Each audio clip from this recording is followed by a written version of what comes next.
주님께서 여러분과 함께 루카가 전한 거룩한 복음입니다. 그때 예수님께서 군중에게 말씀하셨다. 너희는 구름이 서쪽에서 올라오는 것을 보면 곧 비가 오겠다 하고 말한다. 과연 그대로 된다. 또 남풍이 불면 더워지겠다 하고 말한다. 과연 그대로 된다. 위선자들아, 너희는 땅과 하늘의 징조는 풀이할 줄 알면서 이 시대는 어찌하여 풀이할 줄 모르느냐? 너희는 왜 올바른 일을 스스로 판단하지 못하느냐? 너를 고소한 자와 함께 재판관에게 갈 때 도중에 그와 합의를 보도록 힘써라. 그러지 않으면 그가 너를 재판관에게 끌고 가 재판관은 너를 옥리에게 넘기고 옥리는 너를 감옥에 가둘 것이다. 내가 너에게 말한다. 네가 마지막 한 입까지 갚기 전에는 결코 거기에서 나오지 못할 것이다. 주님의 말씀입니다.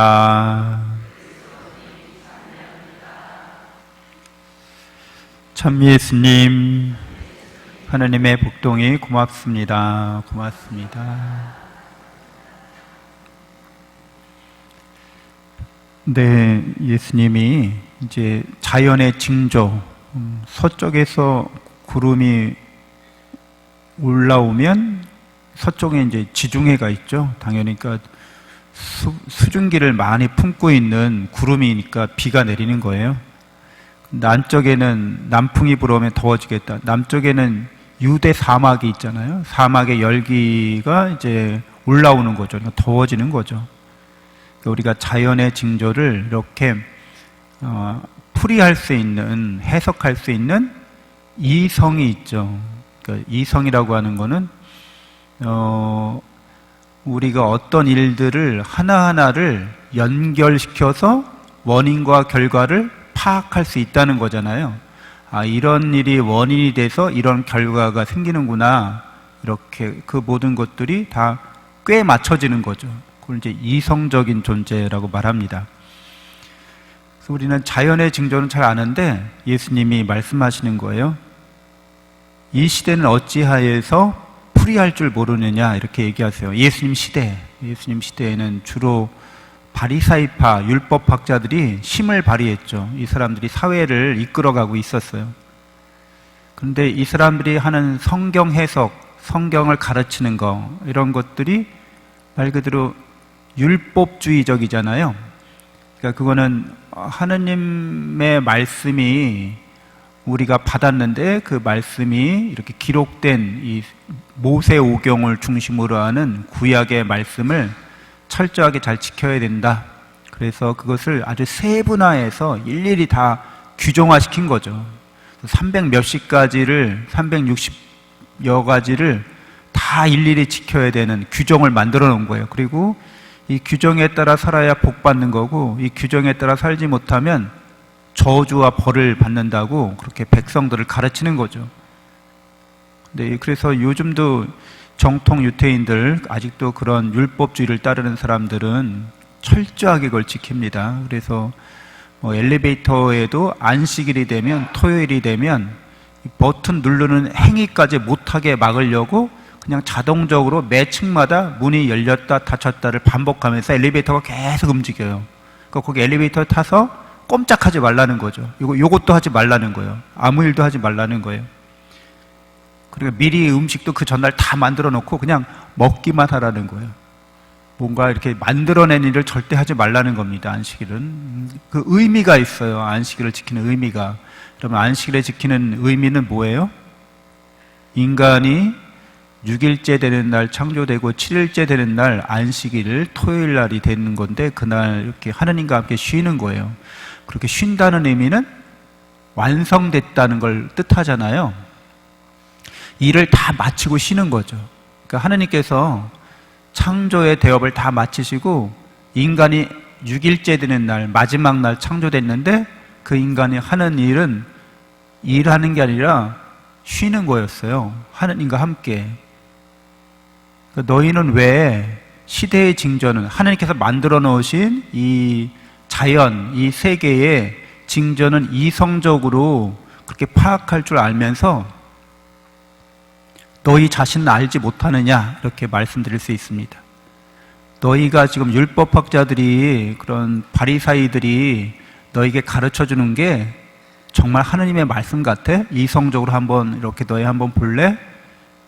너희가 성경이 말하는 진짜 메시지가 뭔지 너희는 정말 몰라? 이렇게 얘기하는 거죠.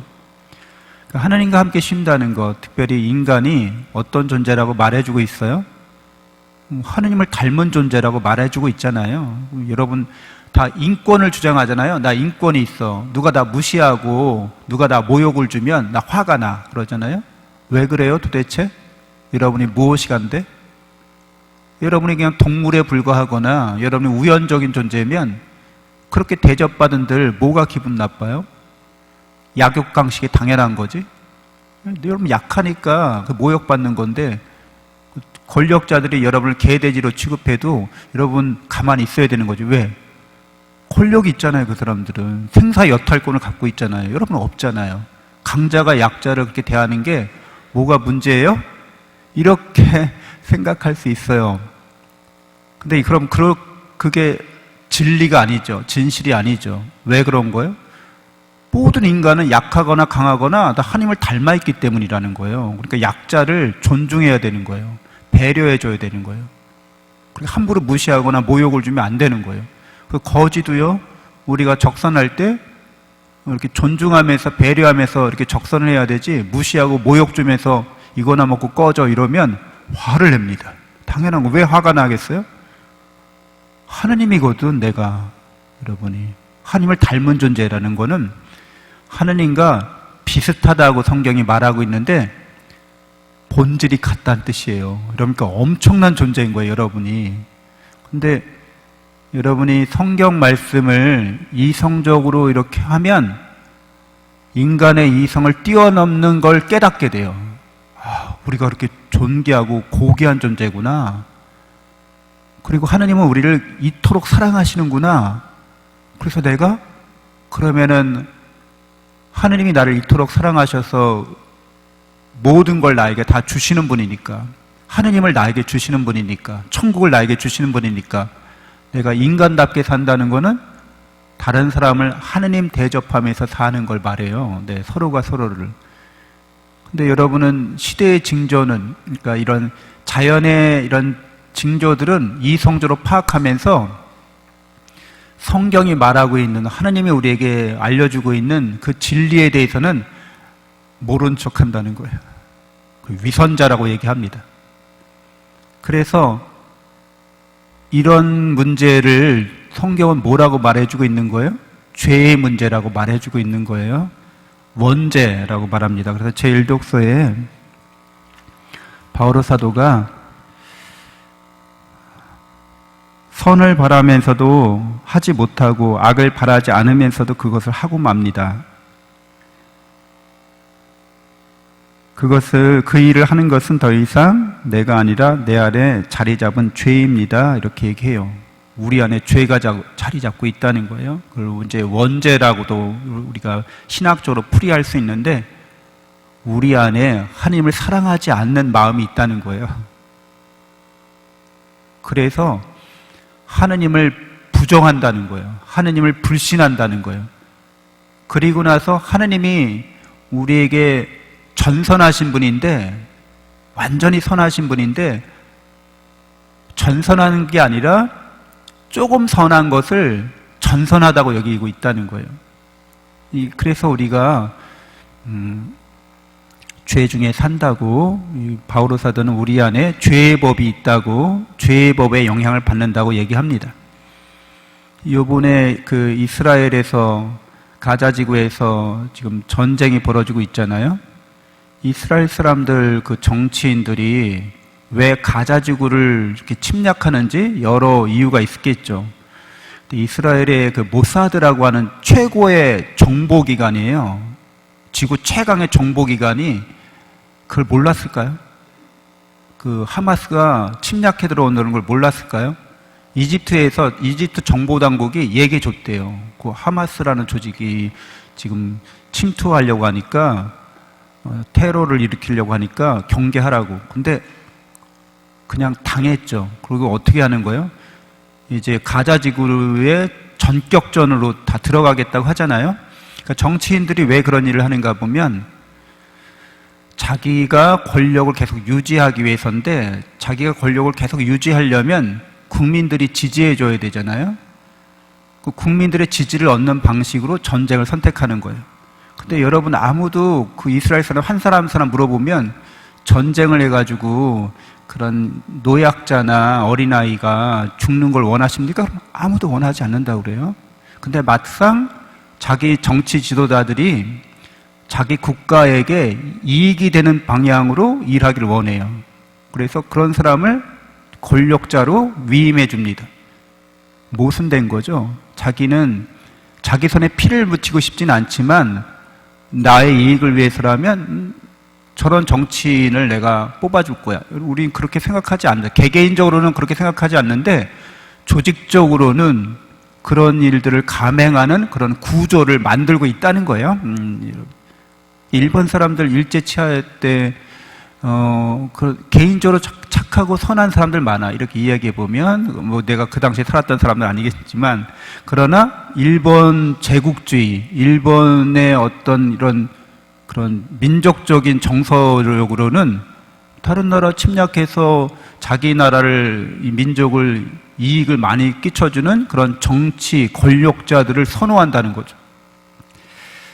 이런 마찬가지예요. 이렇게 개인적으로 알고 보면 좋은 사람인데 어떤 조직 논리에 갇히게 되면 그 조직을 위해서 악을 행하도록 하는 어떤 그런 대표자를 옹호한다고요. 지지한다고요. 모순된 존재죠. 그래서 이 세상에서 많은 죄악이 일어나고 있잖아요. 난 거기 상관없어. 난 거기 관여하지 않았어. 이렇게 저렇게 다 연관되어 있는 거예요. 이 세상살이는. 그래서 아무도 죄악에서 자유로운 자는 없는 거죠. 그래서 바오로 사도가 이제 이런 죄악에 사로잡힌 이 세계 안에 사는 나, 원죄의 영향을 받는 나, 악에 이끌리는 나를 누가 구원해 줄 수 있습니까? 라고 얘기하고 있는 거예요. 그래서 바오로 사도는 비참한 인간, 죽음에 빠진 몸에서 나를 구해줄 수 있는 분은 예수 그리스도를 통해서 구원받는다고 이야기하고 있는 겁니다. 예수님이 인류의 모든 그런 죄를 다 씻어주신다는 거예요. 그리고 우리에게 영원한 사랑과 영원한 은총을, 자비의 은총을 베푸신다는 겁니다. 그러니까 인간은 예수 그리스도를 통해서, 예수님을 통해서 새로 나야 한다는 거예요. 자기가 누군지 알아야 된다는 거예요. 그리고 사람들을 하느님처럼 대우하고 대접해야 된다는 거죠.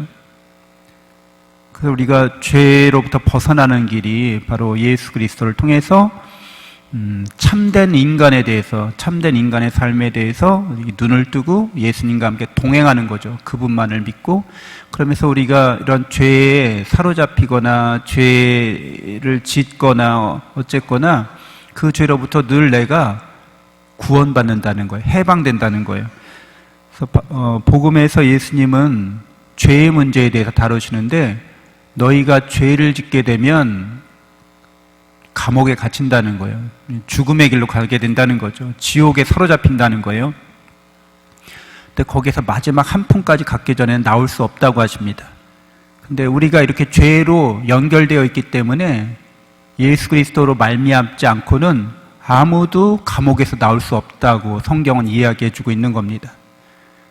그래서 우리 그리스도인들이 늘 우리 자신이 예수님을 통해서 죄로부터 해방된 사람이고, 또 내가 어떠한 사랑을 받고 있는 존재고, 그래서 내가 나 자신을 죄에서 어떻게 해방된 존재로서 살아가야 할지 늘 거듭거듭 그 진리를 일깨우면서 내 가슴에 새기면서 또 다른 사람들에게도 그러한 삶을 살아가도록 우리가 예수님을 믿는 그런 제자로서 제자 공동체를 이루고 다른 사람들이 감옥에서 풀려나올 수 있도록, 죄의 감옥에서, 죄의 법에서 해방될 수 있도록 해야겠습니다. 잠시 눈을 감고 묵상하겠습니다.